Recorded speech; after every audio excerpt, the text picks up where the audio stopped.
and Flame, another great record. Man, you just kept them rolling. Yeah. But you changed. Why did you go to? You went to United Artists from Blue Note at some point, right? Well, from United Artists to Capitol Records. Okay. Capitol, yeah, and then from Capitol, I left Capitol and signed on with Columbia. You know, that was a little short stint, you know, there, but Capitol and United Artists, that I've always felt that was my home, you know. But George Butler went over to Columbia, and I guess he thought he would have the same, you know, success with me as we had at Blue Note. But it's just the elements weren't right. The chemistry didn't work out for me personally, you know. But you know, you keep things going, you keep moving forward. That's what you do, you know.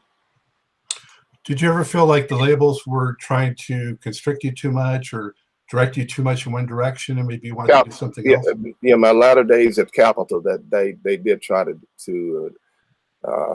direct me in that way, you know, and that sort of was the beginning of my departure, because the one thing that I pride myself on is you know, is having integrity in the music that I do, you know, not just to necessarily sell records, but you know, that's a part of the business, and you know, and that's what keeps you take care of your bills, you know.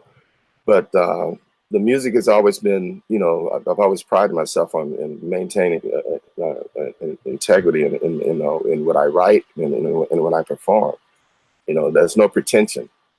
You know, what you see is real, and you know, that's the way it has to be with me. You know, when I'm on stage, you know, it's serious business. You know, yeah.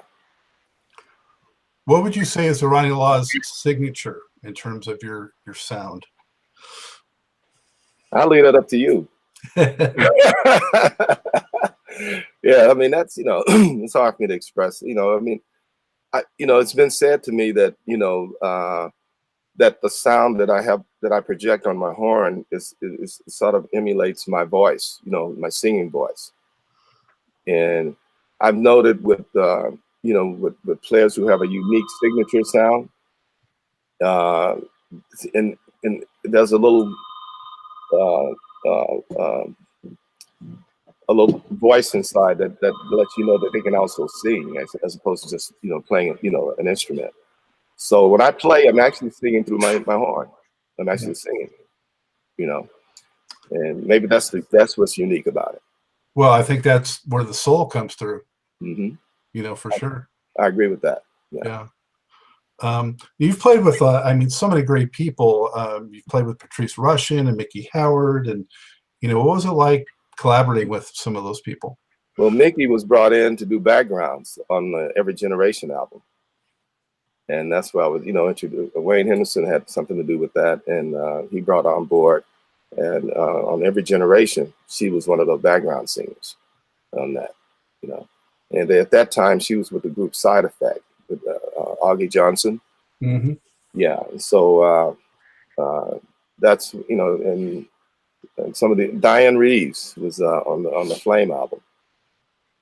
You know, that was you know, and Philip Bailey, they were all featured on that album, as well as, you know, Larry Dunn. So you know, it's just a whole, you know, I was just very privileged to you know, to run in with some, you know, to have association with some great artists. Did you pay much attention to what some of your contemporaries were up to, like Grover or Tom Scott or David Sanborn or any of these cats?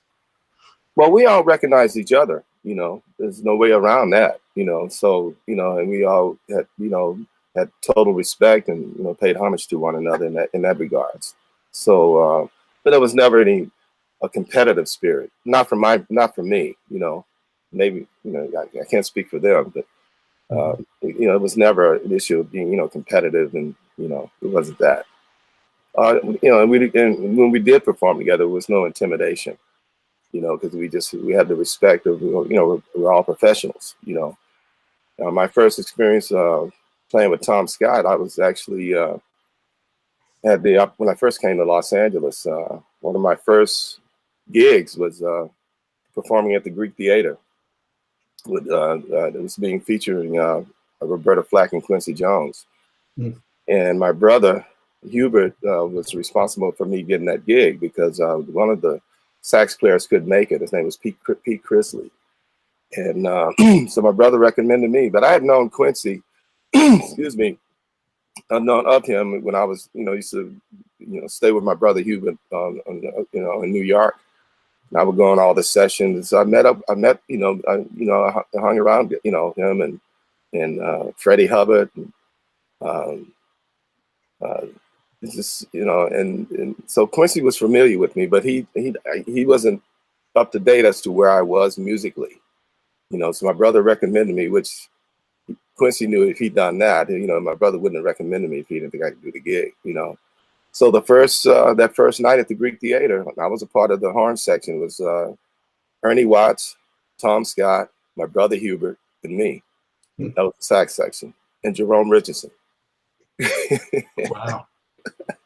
I was the youngest of the whole group. I was only 21 years old, Wow. So yeah. Did you have a lot of butterflies? Yeah, well, I was definitely a little nervous. I mean, you sitting with, you playing with some heavyweights, and so the top people in the business. And so, in fact, I was sitting next to my brother, and as we were going through the, the charts and everything, he's looking at me, and he's trying to read music at the same time, making sure that I was covering it, and he would look around and he would start smiling and say, yeah, he's got it. Yeah, he's very proud, actually, And in fact, I had a solo, Quincy had me to stand up and do a solo. And Quincy said, yeah, man. No, I'll never forget that. But it was, it was quite an experience. It really was. That was big time. That was really big time for me. Yeah, earned your stripes on that one. Yes, I did. Yeah. Wow. How'd you feel about when the whole sort of smooth jazz and quiet storm kind of rolled in and really sort of changed the popular jazz landscape in the 1980s? I'm really glad you brought that up, because this had an effect on what's going on today, and it's earlier when it, I don't know why they attribute to me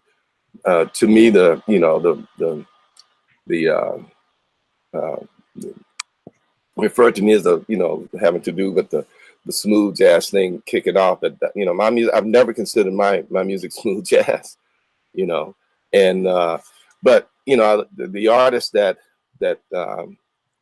had great success with that, the Kenny G's and Gerald Albright and Ronnie James, these people, and they're good players, great players. And in fact, Kenny G used to open up for me, when I would perform in Portland and in Seattle.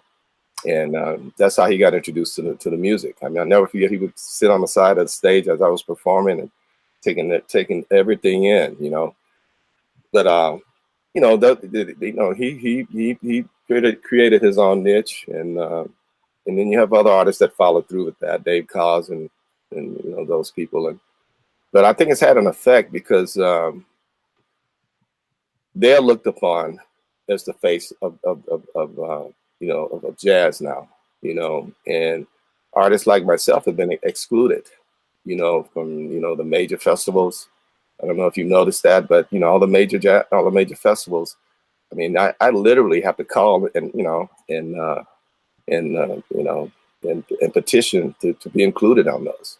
And this is not, I was just sharing with my son, that's, I said, when I do this interview, I really want to be very upfront about that, because it's had an effect, and my fan base, I get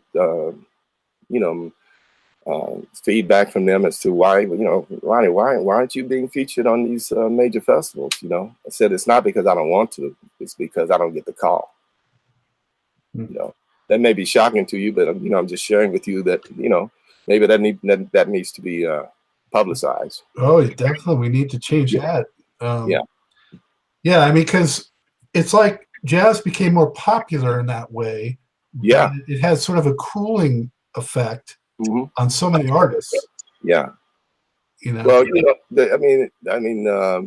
I run into these, some of the, these artists occasionally, and they would always say, "Man, hey, Ronnie, you started this, man." I said, "Well, that's great, man, but why am I being excluded, from what's going on now, you know?" And so that's why I'm bringing this up. It's not bitterness or anything. It's just a matter of awareness. I have my son here who's going to be, he's going to, launch his solo career. His name is Jamin. You can say hello. Hey, what's up, man? Oh, you can't see me. How's it going? All right. And he's what does he play? He plays saxophone. He's a very good player. It's very serious. And some of those artists I mentioned, that I don't think they want to be on the stage with him. Really. I'm being very serious. Yeah. But he's up and coming, and he's got a project that's going to be released in a couple more months, and I'm very proud of it.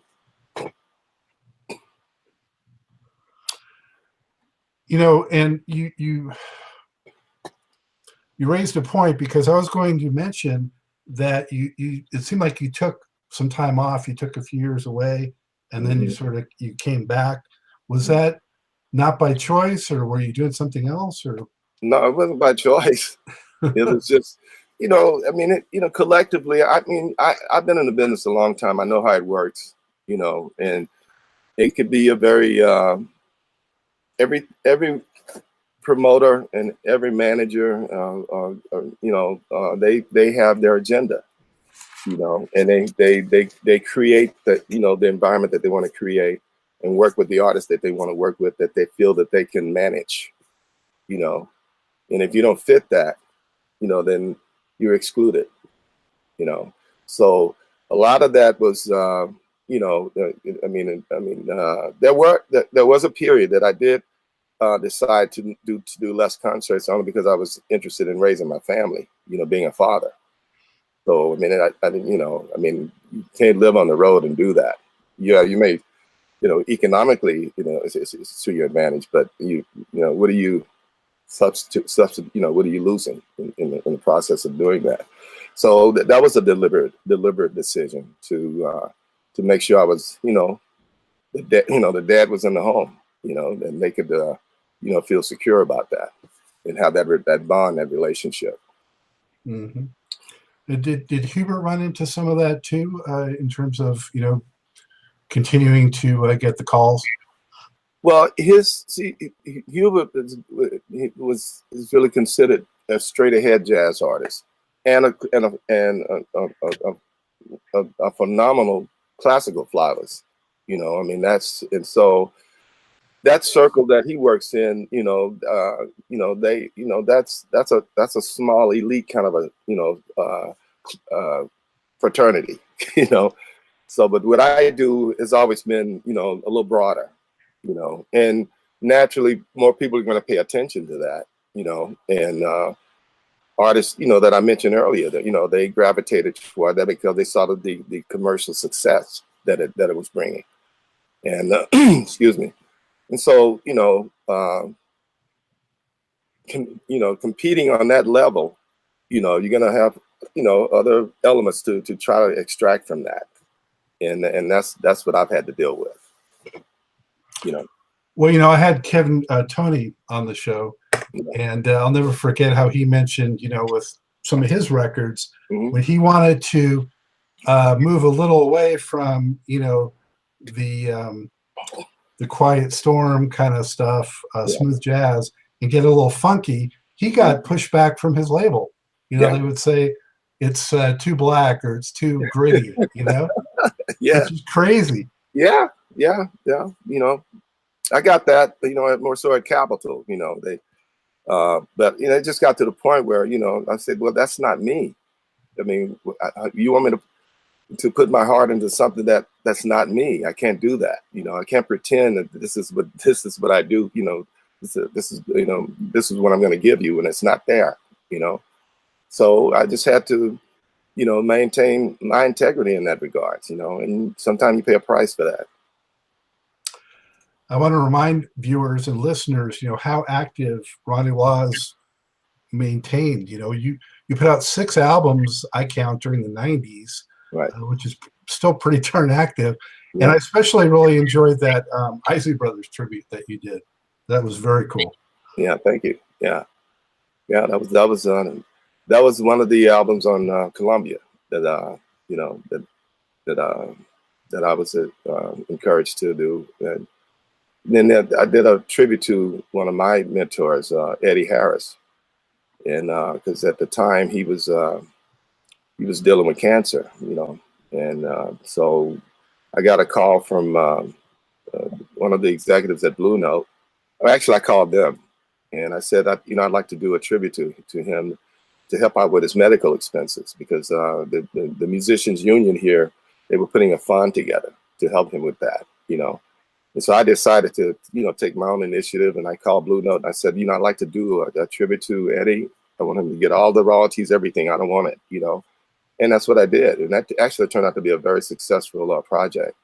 And it charted very well on the jazz charts. And I'm really proud of that project. I just regret that he wasn't able to live to actually see the finished product, you know. But we had interacted during his going through that, you know. As a matter of fact, a couple of weeks before he actually passed away, he called me, and he must have conversed with me for like about an hour and a half. I mean, I was just listening to his experience. It's like he was sharing with me everything that I needed to know, you know.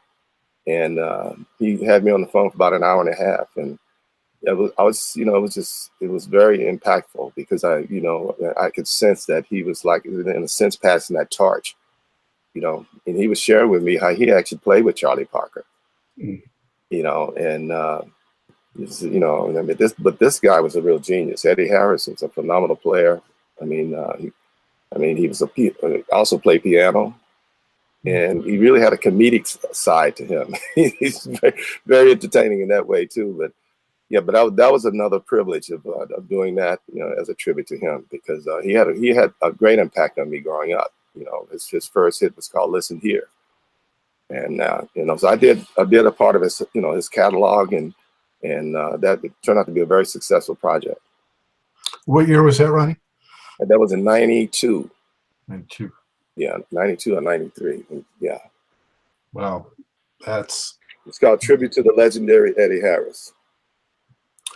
One of the reasons I thought the Eisley thing was so interesting was because they didn't have horns for the most part, you know. So right. They brought an element to their catalog, so many great songs, that made it really interesting and different. Yeah, in fact, Craig Cooper and I, we performed on the morning TV show, and we did the cut "At Your Best." You can probably Google that. It's Channel 5, KTLA. Yeah, and Craig was with me on that showing, that show. I have to look for that. Yeah. In 2001, you put out a live record. I think that was your first one, right? What took you so long to do a live record? Live. Oh, you know what my brother did? That was on my brother's label. Yeah, that was on my brother's label, and that's something that they decided they wanted to do. So they just put some of my performances together collectively and released it. It really wasn't my idea. You know? Well, it's kind of surprising, though. I mean, you know, you do so well live that you hadn't had a live recording out there, you know. Well, you know what? You've given me food for thought. I'm going to pay more attention to that, because that's a whole nother field right there, you know. And so I'm gonna look at that more closely. Yeah. Ronnie, in talking to you, you brought up B.B. King and the thing with Quincy Jones and amazing experiences. Is there any other experience that you remember from either studio or stage where you were with somebody where you were like, you know, I got to pinch myself, is this real? Or some unforgettable experience from the road that was maybe funny or tragic or something? What pops out to you from all these decades in the business? Well, I think my experience I mentioned earlier, opening up for B.B. King, that was I mean, growing up, we lived in a neighborhood where literally there was a beer joint, a beer uh, juke joint across the street from where we lived. This is in the South. This is Houston, and the place was called Miss Mary's Place, and that's what. Oops, that's one of the features that I on the Pressure Sensitive album, Miss Mary's Place. Well, that's where you would hear, you know, B.B. King, Muddy Waters, and those artists, and Jimmy Reed. And so just imagining that one day I would be on the stage with this man, opening up for him 4 nights. And we became pretty good friends after that experience. I mean, I would occasionally go see him, and he would point me out in the audience, and you know, just show how much he appreciated that experience. And you know, I'd hang with him backstage, and so that was, to me, that was sort of the one experience that, you know, that's very special. I don't, as far as bad experiences, I try to forget those. Do you ever not have your equipment show up or have a power outage? Hey, you know what? Now that you say that, I remember I was scheduled to do a performance in Washington, D.C. And we did the sound check. And while the sound check was going on, someone robbed our equipment in the dressing rooms. And one of those, you know, I had a big case that I would have all of my, you know, my instruments, alto, soprano. I had, you know, 2 of each. And I also had a power flute, alto flute that my brother gave me. Well, after sound check was over, thank you, I still have my, you know, I had my tenor, you know. But when we get back to the dressing room, everything was gone. And so it was like an inside thing with the promoter, you know. And but it turned out to be, that was pretty devastating, because on the way home, well, first, before that, I mean, I called the radio station and you know, let them know that we couldn't do the concert because our equipment, you know, was stolen at the venue. And so my managers had to deal with that, and called the radio station and just explained to my fans what had happened. And so on the way home on the plane, man, I literally broke down, because I said, you know, I just couldn't believe that happened. They took my, you know, my horns. You know, thankfully I had the tenor with me. You know, otherwise that would have been gone. You know, but that, you know, that was the one bad experience I do recall. Yes. They never surfaced anywhere? No, I had insurance. You know, everything was insured. But as it turned out, the manager that was with me, Jeff Sheen, they went to court, and, you know, and filed a thing against the promoter. And we ended up being successful as far as being reimbursed for all of that. All right, let's move on to something a little more cheery. You've won your fair share. You've won your fair share of awards, right? What's that? I said you've won your fair share of awards. You got some Grammys. I've never won a Grammy. Never won a Grammy. No. I thought I read that somewhere. All right. No, I mean, I was nominated for one, but I've never even been to a Grammy show. I mean, event, except for, you know, pre-Grammy events. But no, I've never won a Grammy. All right. Well, there's a travesty right there. But you did win a big award last year. You got inducted to the Black Music Hall of Fame, right? That's correct. That was quite an honor. It was great. Yeah. Congratulations. Thank you. Yeah. And that was very special. Larry inducted you, right? He did. Yeah. Yeah. Yeah. That was very special. It really was. Did you play at that, or it was just strictly the induction? No, I was just there to receive the award. You know, I mean, they had other artists that were, you know, paying tribute, you know, and in fact, my son was one of them. He played Always There. Wow, that must have pulled at the heartstrings. It did, yeah, it did.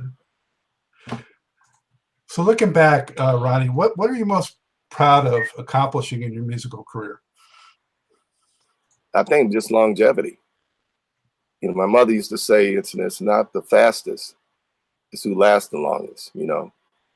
And so you build your foundation brick brick by brick, you know, and eventually the structure that you want is there and it's solid, you know. So I think just longevity, just continue to do what I'm doing and to still have the fan base support that's so strong. I mean, it's amazing, you know. And so that's what keeps me motivated, really.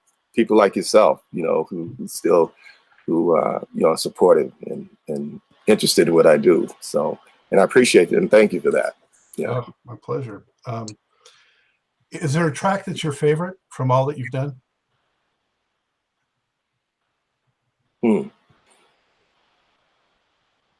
No, I can't single anything out. I mean, that's something I'm really proud of. I mean, like on Friends of Strangers, I think it's Thoughts and Memories, and Every Generation,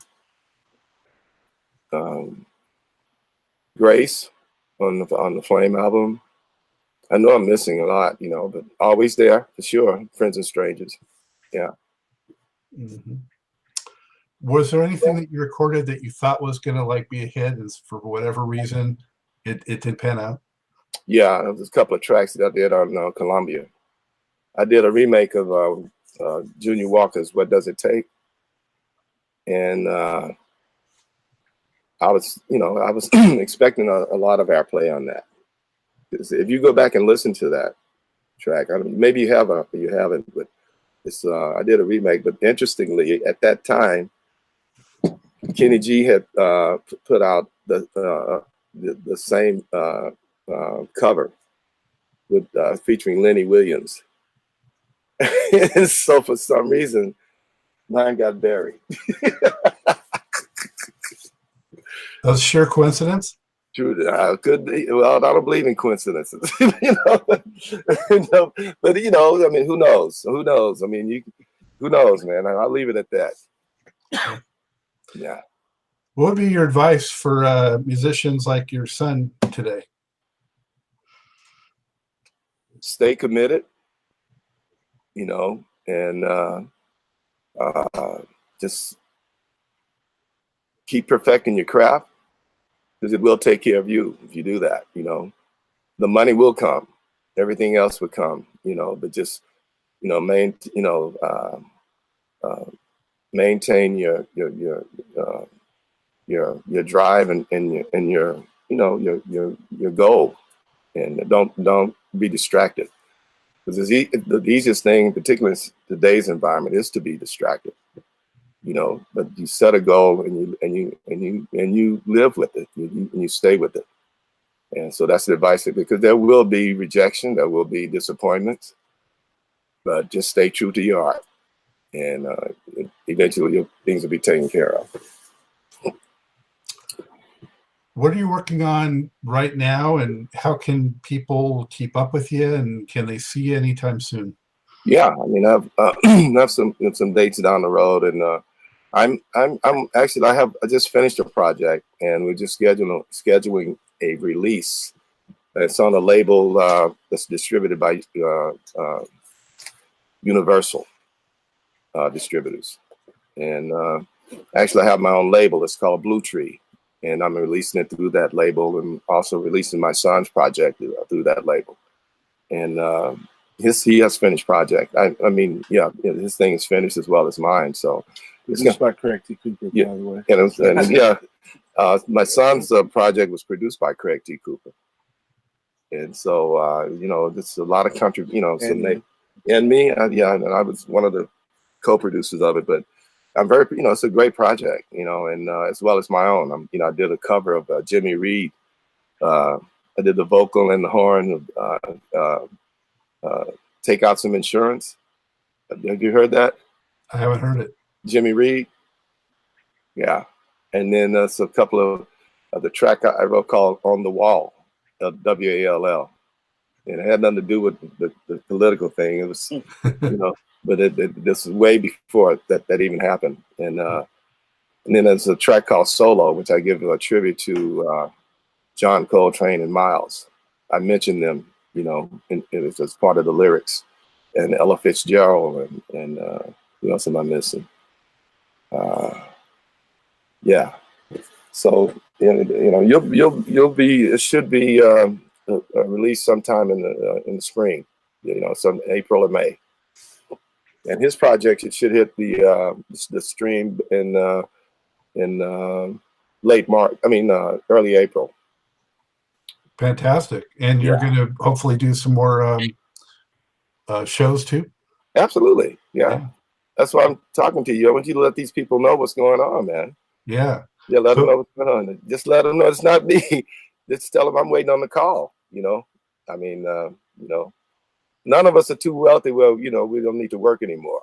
You know, it's like, you know, I mean, you know, as you live each day, you got things you have to take care of, you know. So, and I want my fan base to know that, you know. So, you know, let them know it's not that I don't want to perform. It's that, you know, it's I'm just, you know, dealing with the situation with what's going on today, you know.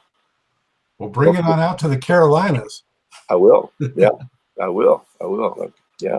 How can they keep up with you?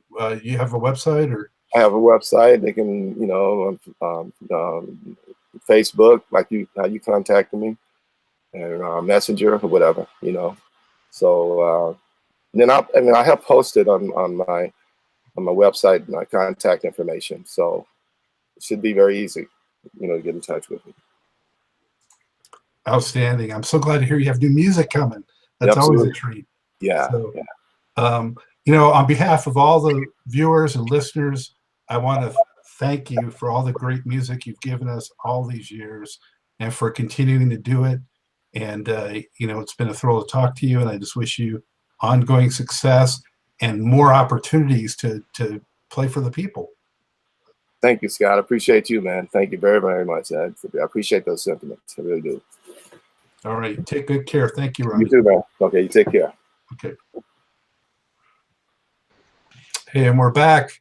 Can you just imagine growing up with an older, talented musical brother like Hubert Laws, and also having the Crusaders, Wayne Henderson, Joe Sample, and Wilton Felder as neighbors? And then he was on stage playing his saxophone with Kenny Rogers at age 12. I love that, and also loved how he emphasized sticking to his musical principles. And of course, I've always loved Ronnie Laws playing and material. Aren't we fortunate he's still at it? One more time, a big thanks to him for spending the time and sharing his life story with Truth and Rhythm. Also, a big thank you to you, the viewers and supporters of this program.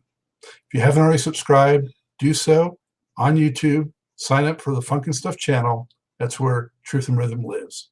Tell friends, tell family, we need that support. Show these producers of great funk, jazz, and soul music that you support and love what they do. Show that you love it as much as I do, and I know you do.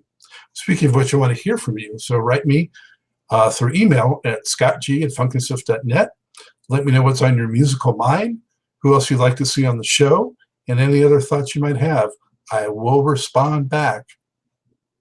Also want to remind people to catch up with past episodes of Truth and Rhythm on YouTube at funkinstuff.net, and through the audio-only podcast version on iTunes and through other leading providers. And so with that, the good word is, as always, keep on vibrating to the rhythm of the one.